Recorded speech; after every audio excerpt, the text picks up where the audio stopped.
Твое начальство никто никогда не выбирал. Ты тупой, ты никто, и звать себя никак. Вось гэтыя старикашки «я сказал, ты сделал». Невозможно изменить систему, не изменив себя. Страх и образы.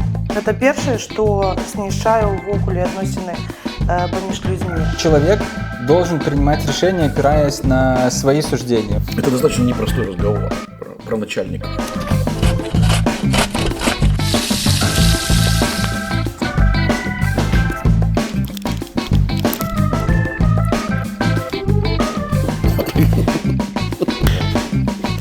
Белорусы это милые, добрые, покладистые, профессиональные и очень чуткие люди.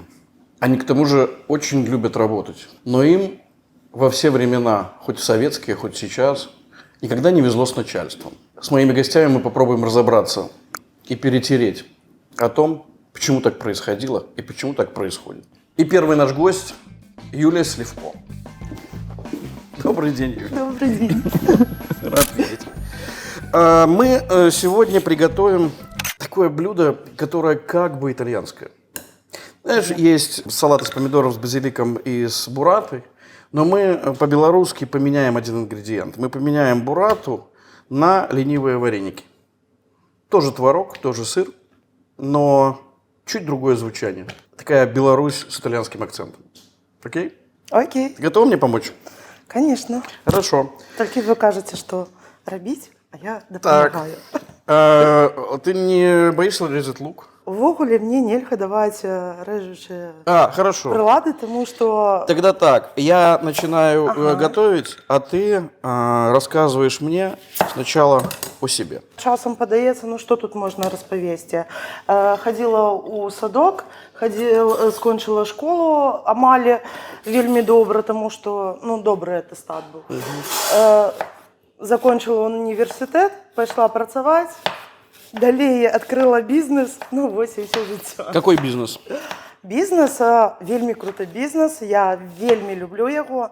Гэта звязана з б'юці-індустрыяй, гэта прыгажосць, гэта прывабнасць, гэта, ведаеце, у нейкай такой ступені творчасць. Я вельмі абажаю вось гэта ўсё, таму што я магу тварыць на нагаточках усё, што заўгодна. Ого. Ого. Ну так. Но ты при этом была главой стачкома. Ну так, калісьці.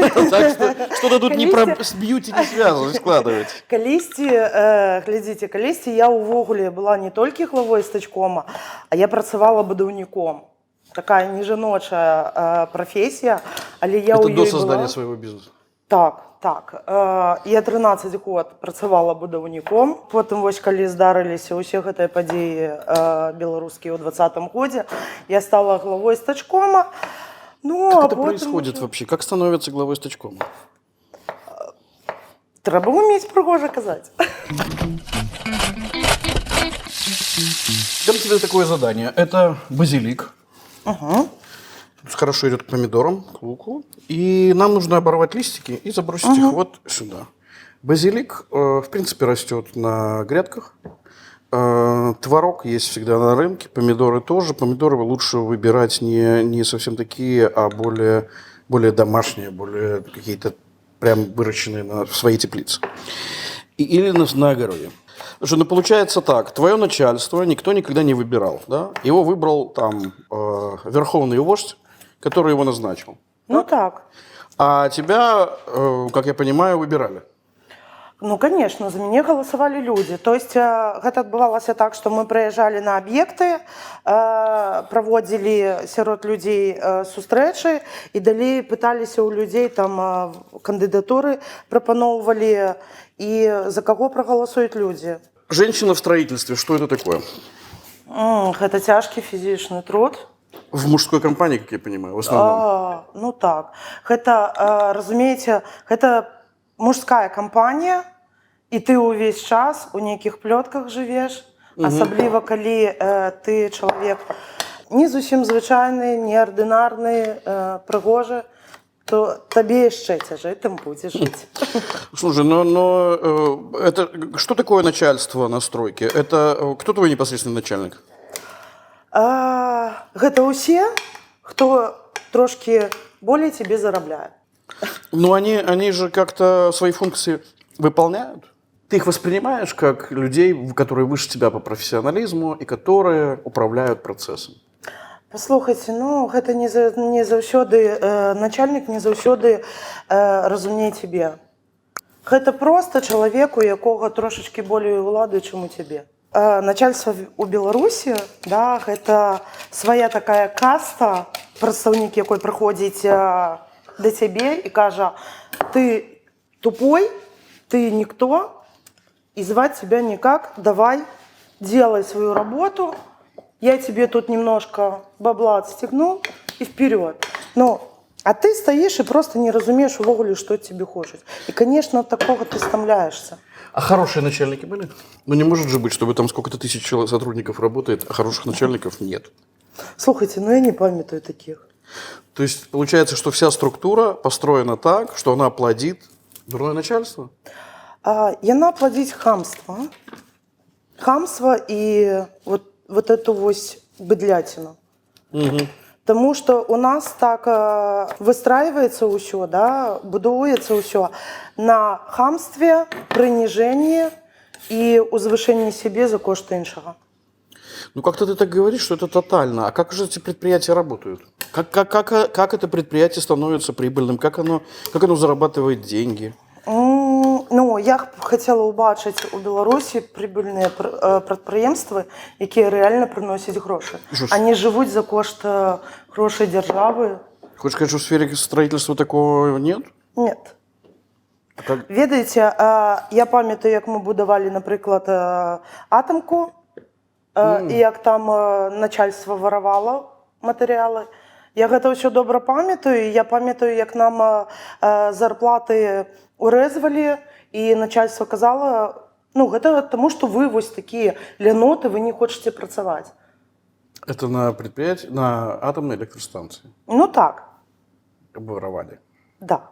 Причем вывозили просто вось камазами. А что воровали-то? Воровали ўсё, што можна звараваць, пачынаючы ад бетона, заканчваючы пяском. Ну, і разумееце, калі гэта бетон, ну, на ім можна было вельмі добра зарабляць. Ну так, безусловно. Ці напрыклад, там клей у мешках. Но получается, что там были постоянно недостачи, кого-то же сажали или нет? Та нікога не сажалі. Слухайце, ну, калі гендырэктар прадпрыемства за руку асабіста здароваецца з Лукашэнкай, то, ну, кого тут можно посадить? Только того, кто был не згодны, того можно было посадить. Таких было не шмат. Ты говоришь про целую индустрию, про строительную, да? Получается, что это одна из самых удобных для воровства институций вообще или отраслей? Ну так. Там заўсёды можно трошечки приписать, трошечки не дописать. Это становится системой, и люди живут таким образом, зарабатывая? Ну так. Разумееце, калі табе даюць дзесьці там зверху добро на гэта ўсё і закрываюць на гэта вочы, то ты, конечно, карыстаешься гэтым, і ты робіш усё для того, каб болей зарабіць на гэта. Рассказываю тебе, что мы делаем. Значит, это салат, который сделан по принципу, как делаются многие итальянские салаты. Помидоры, лук, базилик, соль, перец, подсолнечное масло. Он очень хорошо увязывается с ленивыми варениками. Ленивые вареники – это вареники, в которых нет теста. Есть небольшое использование муки, и все. Мы сюда положили сейчас 600 грамм творога и порезали туда укроп. Сейчас ты вобьешь туда 3 яйца. И мы добавим чуть-чуть муки и замешаем из них вареники. Потом очень быстро отварим, и у нас уже будет готово блюдо. Это очень быстро, очень просто. И каждый белорус может открыть холодильник и это себе сделать, себе и ребенку, очень быстро. Треба своему сыну сказать про это. Да, замешиваем и разбивай туда яйца.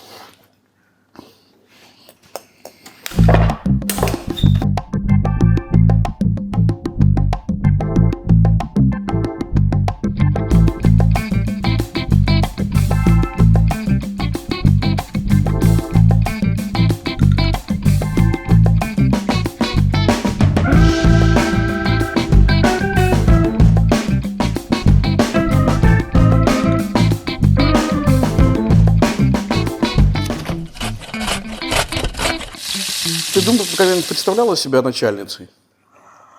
Слухайте, ну гэта хіба мара кожнага чалавека. То есть ты работаешь и думаешь, я могла бы быть начальницей. Но ты представляла, где ты можешь быть? То есть здесь же, на стройке, или в каком-то другом месте, или свой бизнес? Калі я была маленькая, я марыла аб тым, што ў мне будзе свой бізнес. Калі я трохі падрасла і зразумела, што гэта вельмі цяжка, а плюс яшчэ, калі цябе выхоўвае толькі адна мама, да, і ўвесь час табе кажуць пра тое, што лепей не высоўвацца, то ты уже пачынаеш марыць тое, што побач з табою. Вось. І я марыла аб тым, што калісьці вось я на будаўніцтве стану якім-небудзь майстрам, для чаго і закончыла коледж. Ну, Какой і колледж? буду політэхнічны, гарадзенскі політэхнічны коледж па спецыяльнасці якраз такі па будаўніцтву. І я марыла аб тым, што я вось стану начальнікам і не буду Понятно. бегаць з гэтым вядром. Мгм. Но получилось ты как-то по-другому. Ты же теперь не занимаешься строительством. Ой, і слава Богу. Я просто змяніла дзейнасць. У мяне было хобі ў Беларусі, гэта манікюр. Я пайшла ў гэту сферу. А хобби это ты просто сама занималась? Или ты кто-то там, подруги просили? Гэта я сама займалася. Мне калісьці каханы чалавек на дзень народзінаў падарыў набор для манікюра. І я такая, а ну-ка, сябровачкі, на то вы мне і даны, давайте-ка я на вас буду треніцца. Они были довольны? Ну, скажем так, яны цярпелі. Моўча, ціха цярпелі. Хорошо. И дальше ты открываешь свой бизнес. Да. Я открываю свой бизнес, я здзяйсняю свою мару. Мой бизнес, гэта мой салон, конечно, зусім маленечкі пакуль, але гэта пакуль. То есть ты сама себе начальник? Я сама сабе начальник, і гэта вельмі радуе. Что бы ты поменяла, чтобы как бы строительная индустрия в Беларуси изменилась? У першую чаргу прыбрала бы страх і абразы. Гэта першае, што знішчае ўвогуле адносіны паміж людзьмі. Нават у будаўніцтве гэта якраз такі пра адносіны людзей. То есть оскорбление сверху вниз Так. и страх, который в результате этого возникает. Так, таму што страх існуе як у кіраўніцтва, так і ў простых людзей, у простых работнікаў. Страх згубіць сваю працу, таму што ты нешта не зрабіў, што начальнік табе приказаў. Да? Кіраўнік можа страціць сваю працу, таму што выказаўся супраць там яшчэ вышэйшага кіраўніцтва. І оно пашло-паехала, і оно цэпляе ўсе сферы. Плюс прыбраць вось менавіта гэту спешку, да? Калі у нас падганяюцца аб'екты не таму, што яны зробленыя, а таму, што прыйшоў час, вось трэба здаць раньше часу. Прыбраць гэтую прэмію за тое, што даюць, калі ты хутчэй здаеш аб'ект. Знаешь, мне довелось в 1986 году, когда взорвался Чернобыль, и я учился на тот момент в Институте народного хозяйства, и меня отправили в стройотряд, отозвали из стройотряда с Сибири и отправили в стройотряд в Будокошелевский район. И мы строили там улицу целую домов. 6 домов мы построили. И вот я помню прекрасно этот момент, когда, вот о котором ты говоришь. Это когда начальство, ни на что не обращая внимания, делает вот эту какую-то, выполняет какую-то функциональную работу. И мы построили эти дома, прошел месяц, мы уже вернулись в Минск, и выяснилось, что мы построили их на зараженной территории. Никто даже не удосуживался проверять ничего, а просто сказали, стройте и все. Мы построили, и оттуда всех отселили. То есть это 6 новых домов вот так. И получается, что это в принципе, то есть вот 86-й год или 2023, разницы нет. Получается, что тогда была штурмовщина, сейчас штурмовщина. Был какой-то период вообще без штурмовщины? Ну, я, наприклад, такого періоду не пам'ятаю, тому що ви почали ось розповідати, і одразу всплила така історія у Городні со школою, яку будували на той момент, це була сама така величезна школа у Білорусі, да, по всій Білорусі. 41-я школа на Ольшанці, там тисячі дітей кожен день, як ми її будували. Да? Тинковщиків туди завезли, коли була зима, мороз 30 градусів, нас туди привозять, там нема електричності, там нема води, там нічого нема. Нас привозять, наприклад, у битовках, у яких ми перепронаємося, ми сидіти не можемо, ми повинні бути на об'єкті. І нас ось виганяють на ці об'єкти, де нема нічого.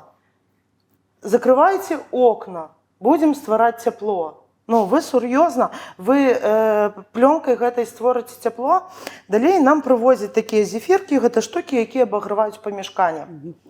Підводять більш-менш електричність і починають програвати помешкання. Але, як нам, тинковщикам, потрібна квадратура. Да? Ми повинні нешта зробити, нанести на стіни.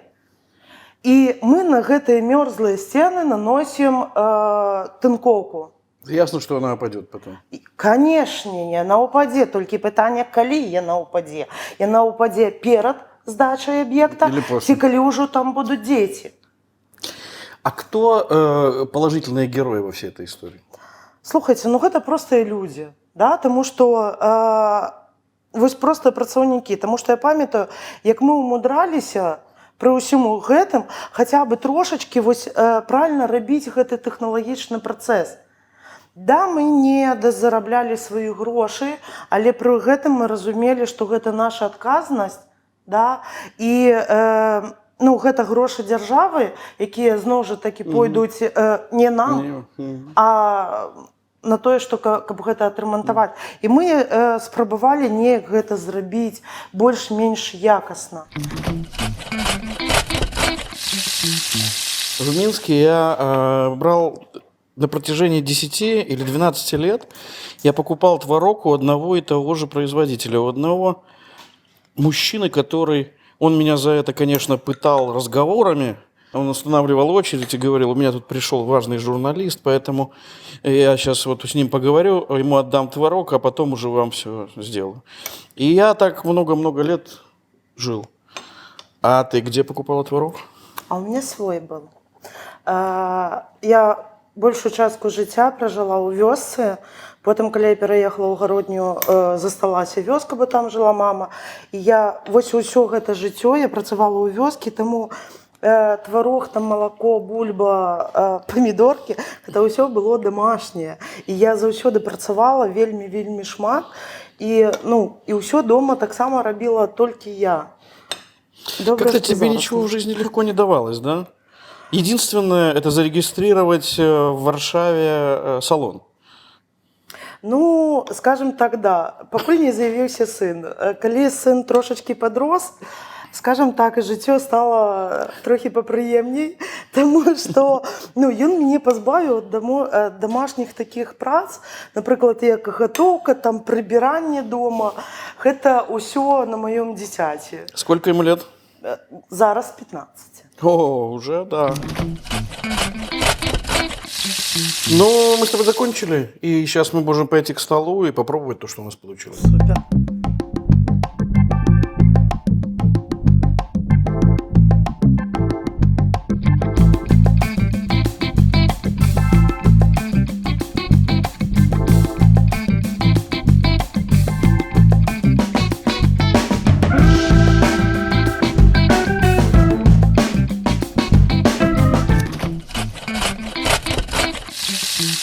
Можем уже и поесть. Сейчас у нас еще, видишь, есть одно место, еще одна вакансия на этот обед. Точнее сказать, бранч, наверное. Это Антон Гурков, который белорусский бизнесмен, который, наверное, сам о себе все расскажет. Добрый день. Это Юлия. Очень приятно. Антон. Вот такой у нас сегодня нехитрый бранч. Это ленивые вареники. Творог в чистом виде с зеленью и салат. Это такое белорусское блюдо с итальянским акцентом. Будем считать, что мы заменили в салате, в итальянском салате буррату на наш творог. Супер. Можем пробовать. Давайте.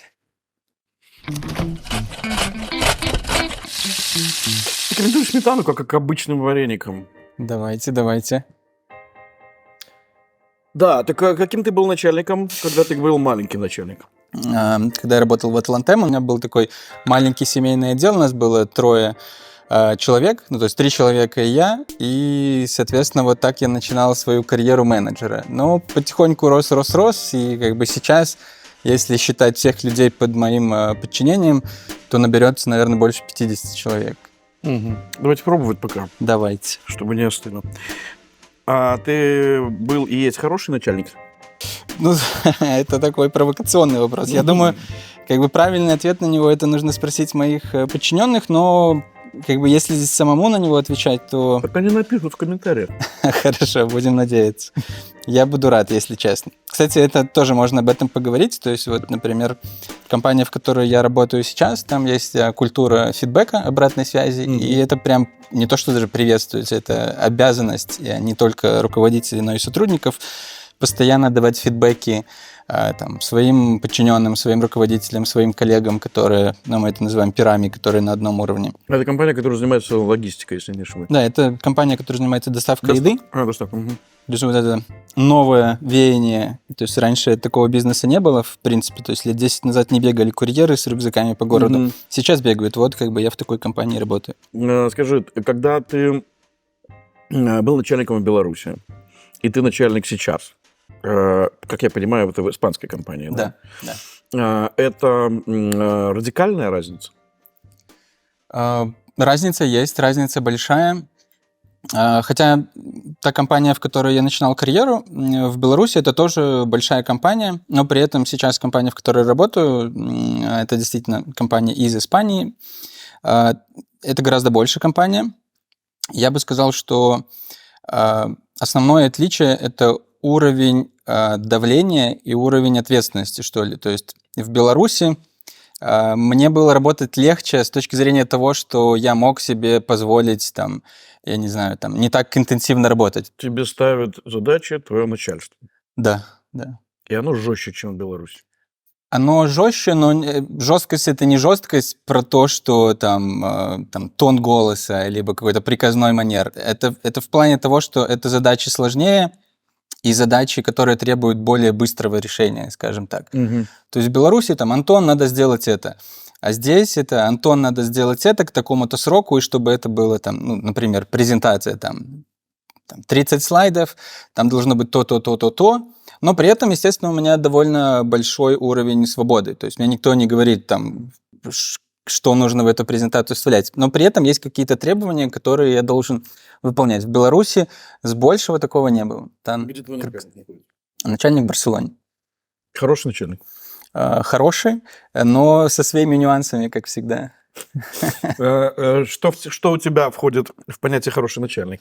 Хороший начальник... Ну вот, кстати, вот текущий мой начальник – это интересная фигура, потому что я бы сказал, что в плане комфортно мне с ним работать менее комфортно, чем с руководителями, которые у меня были до этого. Но при этом, как бы, если у меня спросить, Антон, насколько ты удовлетворен работой с текущим руководителем, с Димой, то я бы сказал, что я очень удовлетворен. Почему? Потому что я развиваюсь, я это чувствую. То есть он меня развивает. Вот открою один секрет. У меня никогда не было начальника. То есть это я человек, который родился, вырос и работаю, и у меня никогда начальника не было. У меня последний начальник был, когда я служил в армии, это еще была советская армия, и там нельзя без начальника. Он тебя контролирует. И на самом деле после этого больше нет. И для меня это достаточно непростой разговор про начальников. Потому что вот то, что описывает Юля, это какие-то начальники, ну, первое, алчные, второе, неумные, третье, такие очень очень советские такие. Вот они прям как будто из тех десятилетий, ничего не поменялось. Да? Ты, как я понимаю, застал уже частный бизнес, и это другая история. Кто это такие вообще руководители вот этого потока? Здесь я солидарен, потому что я помню себя в университете, и моя мечта при поступлении была там, пойти работать в Министерство экономики. Я закончил нархоз, и вот реально я поступал в университет в смысле, что вот я хочу там работать, влиять на экономику страны. И на 3-м курсе у меня была практика в Министерстве экономики, после которой я решил, что нет, не хочу.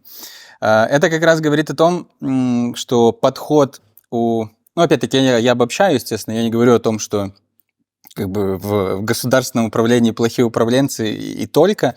Нет, но в целом, если так вот обобщать, то мне кажется, что ключевое различие заключается в том, что вот эта советскость для меня, она заключается, извините за тавтологию, в том, что люди работают для того, чтобы выполнять какие-то, ну, сугубо технические задачи. Ну, я не знаю, как это сказать. Ну, вот там хороший пример пятилетка, да, вот у тебя есть план там на 5 лет, и вот ты там кровь из носа должен его выполнить. Неважно как, то есть ты можешь нарисовать эти циферки у себя в отчете, ты можешь там, я не знаю, там похоронить какой-то другой бизнес, но при этом достичь каких-то метрик там, которые перед тобой поставлены. В бизнесе это такое конкурентное море, в котором ты должен думать о развитии бизнеса, не опираясь на исключительно там, те цели, которые тебе кто-то ставит, а ты должен вести свою компанию вперед, чтобы она развивалась, потому что без развития она просто погибнет. Но ведь формально в Беларуси как бы рыночная экономика, да? Да. Как бы, да, тоже рынок, тоже бизнес, все, та же конкуренция и прочее. Но по факту она постсоветская. То есть она даже в сегментах частных, она все равно какая-то не такая. Ну, тут не знаю. Я могу сказать только о тех компаниях, в которых я работал, и там этой советскости нет совсем. То есть, опять-таки, если мы возьмем там, пример теоретически государственное предприятие и частное в Беларуси сейчас, то государственное предприятие зачастую может работать с убытками, ему дадут кредит на льготных условиях, если они не выплатят кредит, его рефинансируют там, государственным приказом и так далее. То есть ты не чувствуешь ответственности, то есть ты знаешь, что ты завтра придешь на работу, и у тебя будет ровно такой же день. Даже если там что-то случится, ну, как бы ты просто будешь выполнять свои задачи, и если там какой-то пожар, решать за тебя. Ну, тот же Атлантем, где ты работал, да. У него был там шикарный взлет, какие-то там прям полет неплохой, и потом точно такой же полет вниз. Как. Не знаю, я бы не сказал, что полет вниз, просто тоже как бы в компаниях частных не бывает такого, что ты всегда на пике. То есть компании, лидеры рынка, они сменяются постоянно. Но я сейчас говорю больше не о бизнесе, не об экономике, а скорее о политической конъюнктуре какой-то. Да, то есть, когда что такое страна уходит под какие-то там под санкции, еще куда-то, еще что-то, и все время в каких-то находится в экономических приключениях. То есть эти приключения дают перманентное изменение правил взаимоотношений внутри экономики. Это так? Это так, но при этом твоя задача в бизнесе находить решение. То есть, опять-таки, если проводить параллель, я сейчас фантазирую, то есть если бы Атлантем был государственным предприятием, и там после того, как Беларусь попала под санкции, просто бы компания стала продавать вместо, там, условно, 1000 машин, 100 машин. Ну, я из головы цифры беру. Как бы, когда у тебя бизнес, в котором ты несешь ответственность за этот бизнес, это твои деньги, ты ищешь пути, как из этой 1000 не упасть до 100, а как эту 1000 сохранить, возможно, приумножить, возможно, упасть там до 700 и так далее. Ну, вот это вопрос, да, результат роста. Или результат роста в гродненской строительной индустрии – это что? Ну, гэта, па-першае, якраз такі сама арганізацыя, да, наколькі яна прыносіць даход увогуле.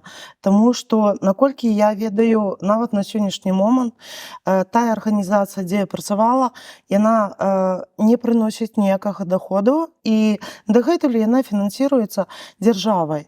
То есть банкет за счет Государство. Атлант-М. Нет, какого государства? У За государства нет своих денег, налоги главы за платят. кошт простых людей. Гэта наши налоги, да, это наши податки, якія мы платим гэтай дзяржаве. На их просто налево-направо.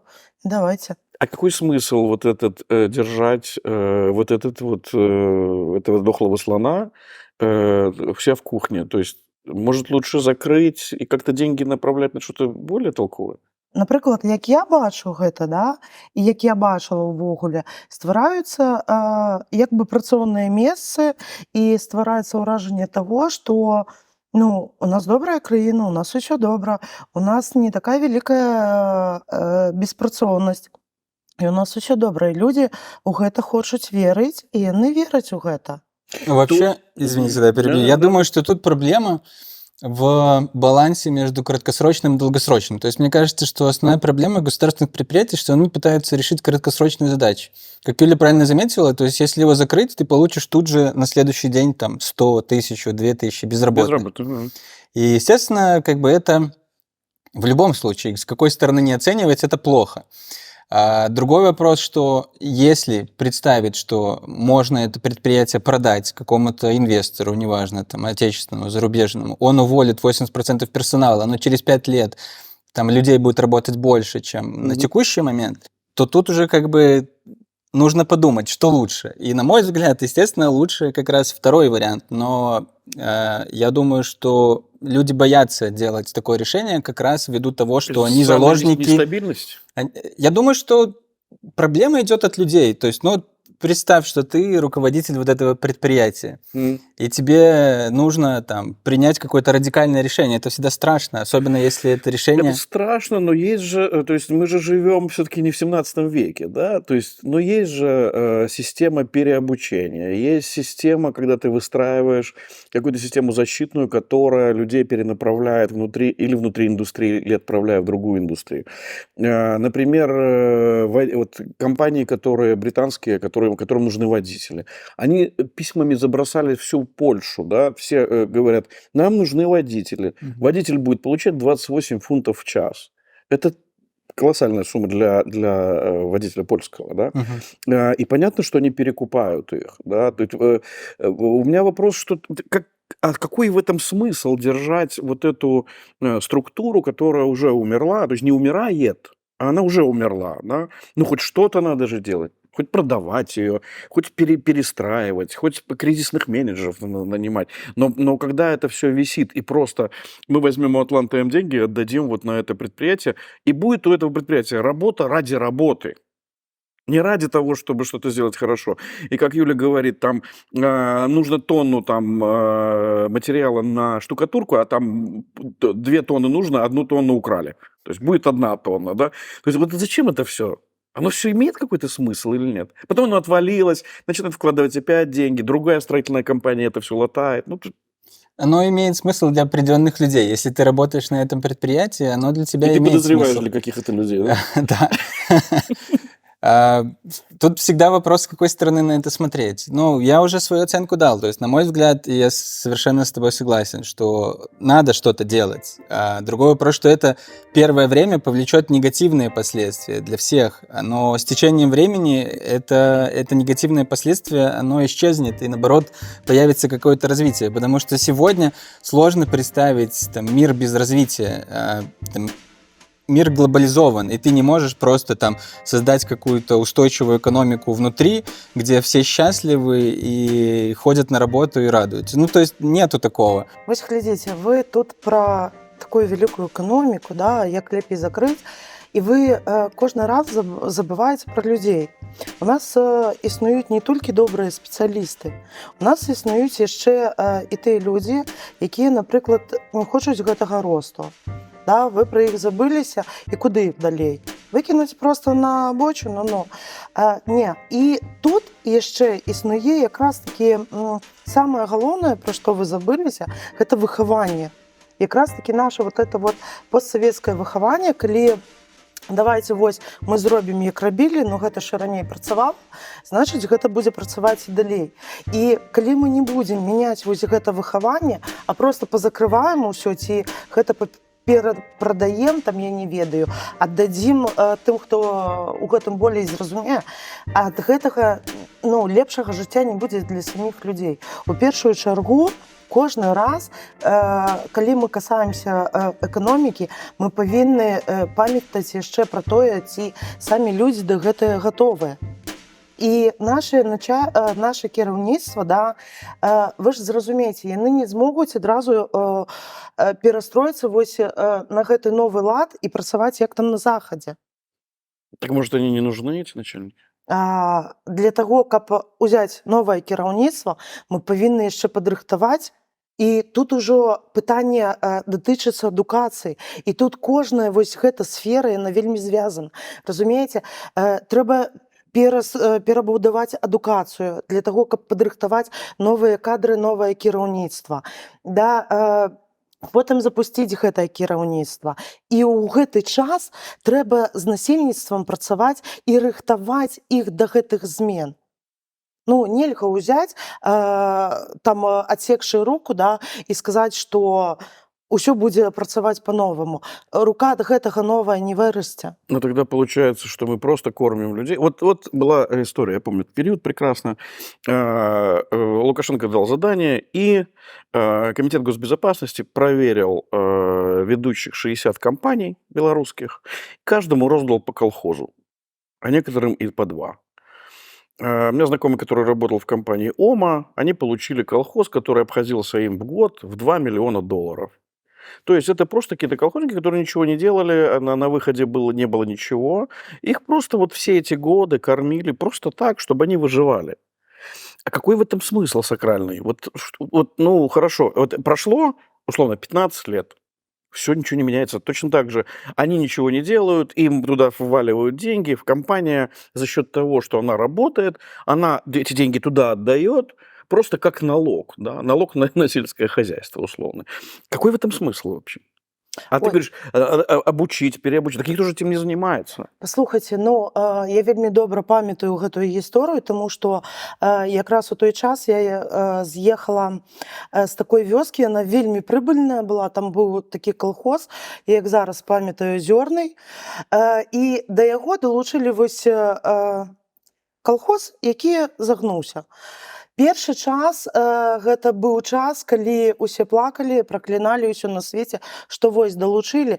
І якраз такі, дзякуючы таму, што ў кіраўніцтве першага колхоза, да якога далучылі, там быў председатель, ён быў вельмі разумны, вельмі адукаваны мужчына.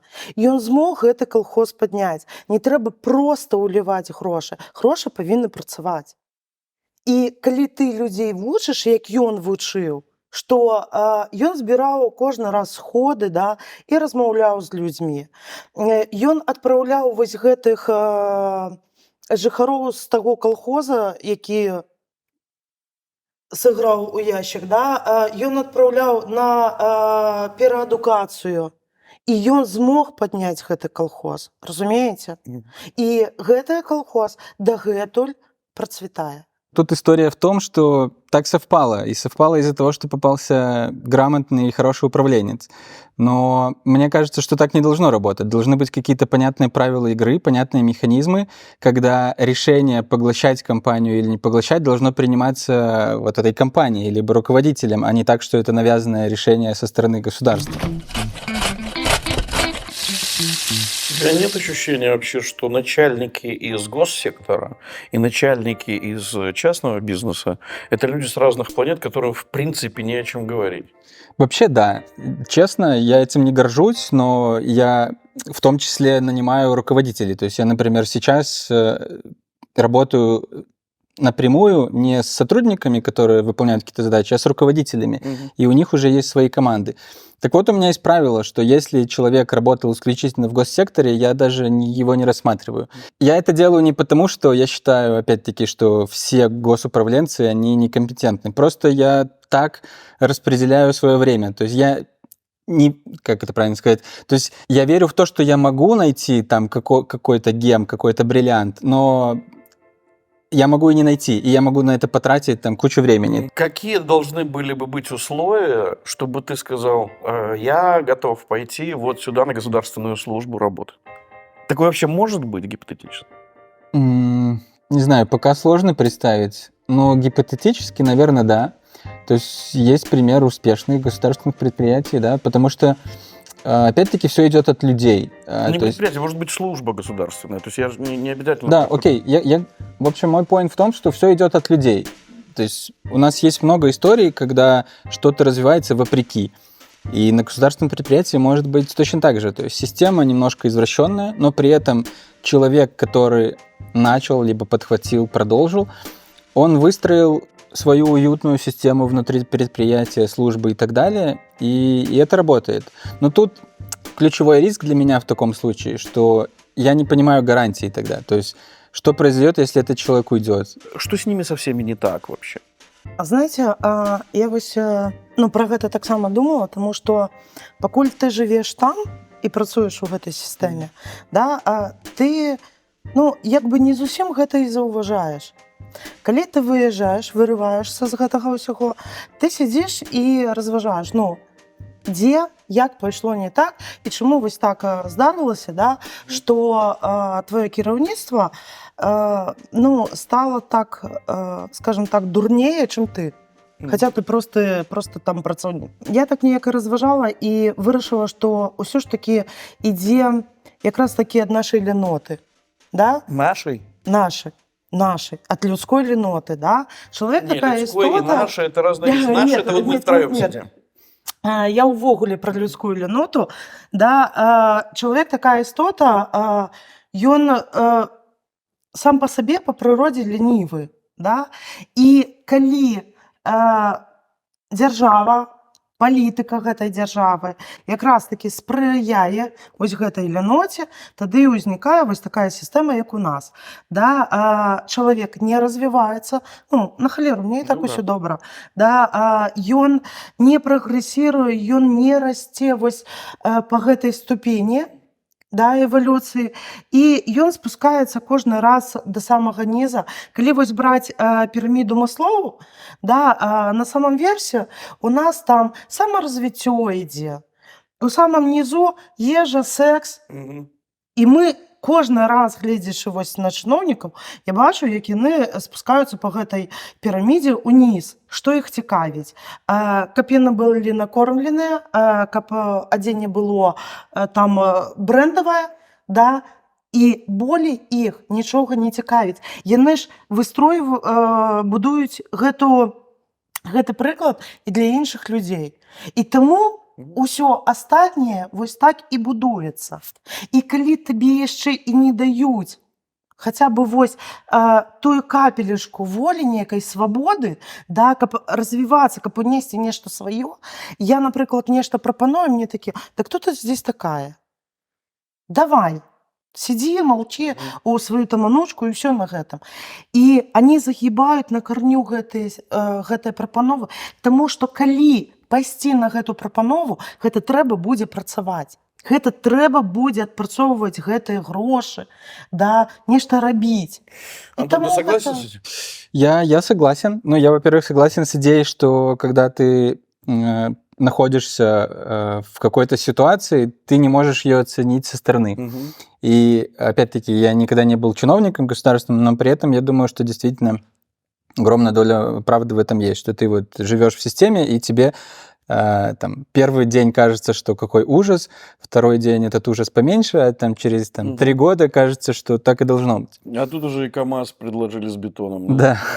Но при этом я, во-первых, не согласен с идеей про пирамиду Маслоу, потому что мне кажется, что как раз вот это вот самореализацию и заменяют тем, что ходят в рестораны, покупают брендовую одежду и так далее. То есть это тоже часть какой-то, не то что самореализации, но это не про базовые потребности, это не про там, крышу над головой и жилье, и еда на ужин.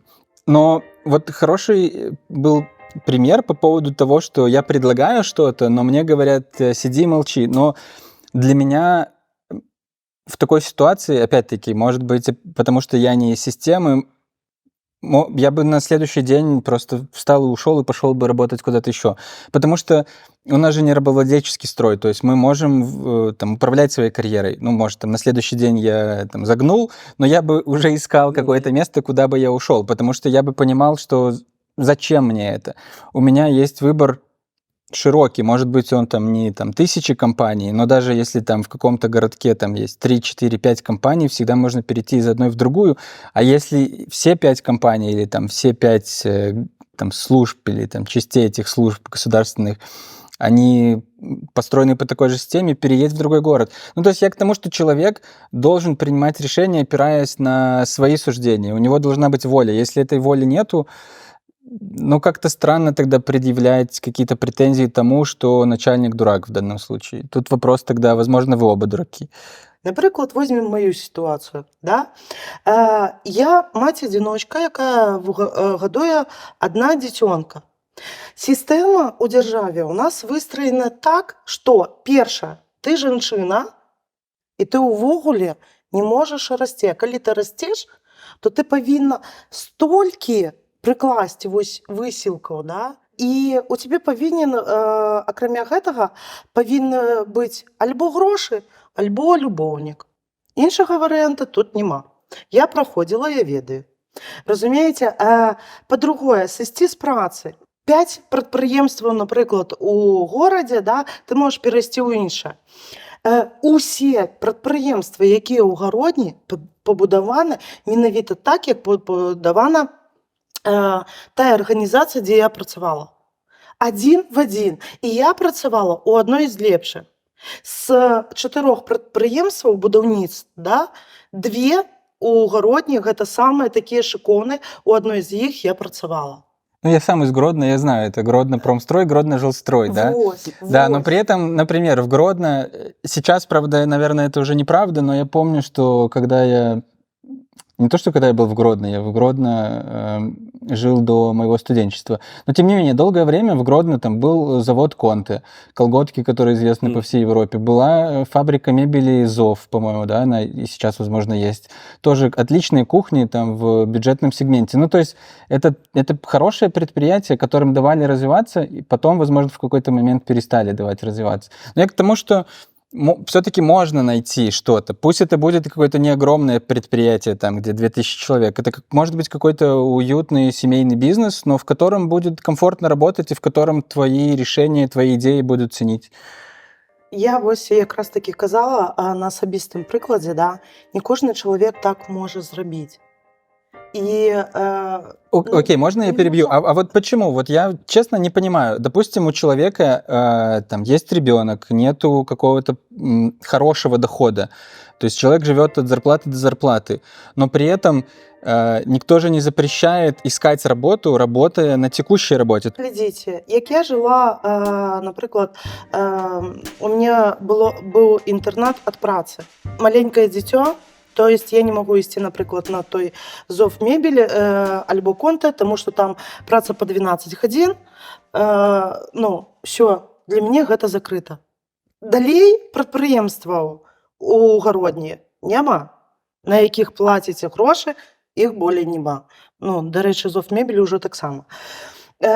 Вось, далей што мне? Я сыходжу са сваёй працы, я губляю жытло, якое, дарэчы, згубіла ўжо. Вось, і далей што, куды вось мне ісці з гэтым маленькім дзіцём, дзе я прывязана да садочка, і калі там даведваюцца, што я пакідаю працу, адразу прыбягаюць такія тётенькі с этими начёсами, да, ай-яй-яй, вот ты такая кепская мать, мы у тебе забираем дзіцё. Ну, здесь, конечно, сложнее. Трэба разглядаць тое, што у нас якраз таки ні эканоміка, ні палітыка, ні сама дзяржава не заточаны пад тое, каб людзі неяк сябе вольна адчувалі і развіваліся. На жаль, ну, як ёсць. Юля, какой алгоритм? Перабудоўваць гэтыя сістэмы. Поўнасцю ўсё змяняць і адыходзіць ад гэтага постсавецкага разумення жыцця, перабудоўваць, да, і якраз такі імкнуцца да таго, што паляпшаць сваё жыццё. Да, бывают разные ситуации. У меня так само была такая ситуация, что я не могла взять и просто змянить працу. Не тому, что я там раб, да, у голове и не хочу нічога мяняць. Не, тому что вось была такая сітуацыя. Але калі прыйшоў момант, прыйшоў час, я гэта ўсё змяніла, ўсё паставіла на кон, і частку я згубіла, да, частку атрымала. Але пры гэтым, калі мяняць толькі сваё жыццё, асабліва нічога не зменіць. Мы павінны пакрышачку якраз таки мяняць вось гэтую сістэму. А вот я, кстати, тут не согласен, потому что, на мой взгляд, это, наоборот, как раз перекладывание ответственности. Невозможно изменить систему, не изменив себя. То есть мне кажется, что человек должен сначала сам измениться, и постепенно будет меняться система. Опять-таки, она не изменится там за день, за год, даже, наверное, за 5-10 лет она не изменится. Но потихоньку изменится, она уже сейчас меняется. Просто потому что растут другие люди, которые не читали советские газеты, которые смотрят YouTube и TikTok и видят, как живут в других странах, видят, там, чем люди занимаются. Вы забываете, что калі чалавек так пачынае думаць, ён ужо меняется. Да, но Это, просто я вот не просто понимаю вот этих автоматично. разговоров, нам нужно изменить систему. Я согласен. Опять-таки, я человек из бизнеса. Как? Я просто думаю, что когда-то это должно уже прекратиться. То есть когда-то это... Когда-то вот эти вот люди, TikTok-люди уже, наверное, сменят полностью, да, этот формат. Но как-то хочется, чтобы это было побыстрее. Хочется, но с другой стороны я могу и нарисовать не очень хороший сценарий, потому что вот эта глобализация, она приводит еще к тому, что люди понимают, что мир открыт, и что очень сильно замедляет нас в развитии, это то, что уезжают, как правило, те люди, которые хотят что-то изменить как раз. То есть в нескольких форматах интервью есть такая модель, когда говорят, вот окажись ты перед Богом, что бы ты ему сказал, да? А вот окажись вы перед белорусом, вы бы ему что сказали? Я бы посоветовал действительно думать о будущем, не жить только сегодняшним днем, а представлять, как твоя жизнь может измениться, как сделать ее лучше. Нужно думать о будущем не только о своем, а и о будущем детей, об образовании, о том, там, не знаю, с кем мы общаемся и так далее. Потому что вот эта персональная история, она может тебя вывести в то, что ты решишь действительно уехать.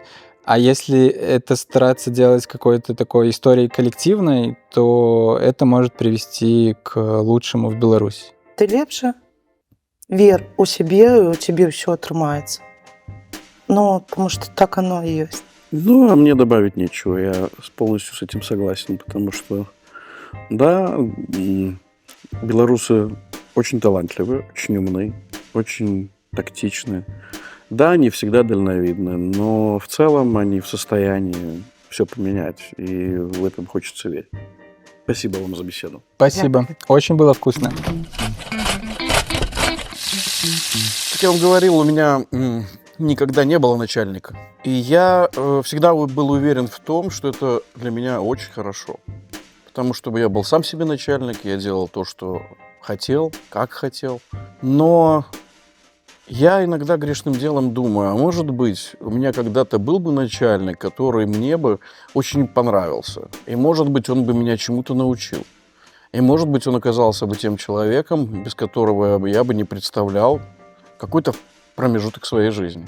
Напишите в комментариях о ваших начальниках. Можете кого-то поблагодарить, и мы будем знать, кто это. А можете кого-то поругать, и он будет знать, что он был неправ. Ну, а все эти колокольчики, звоночки, это уж на ваше усмотрение. Спасибо.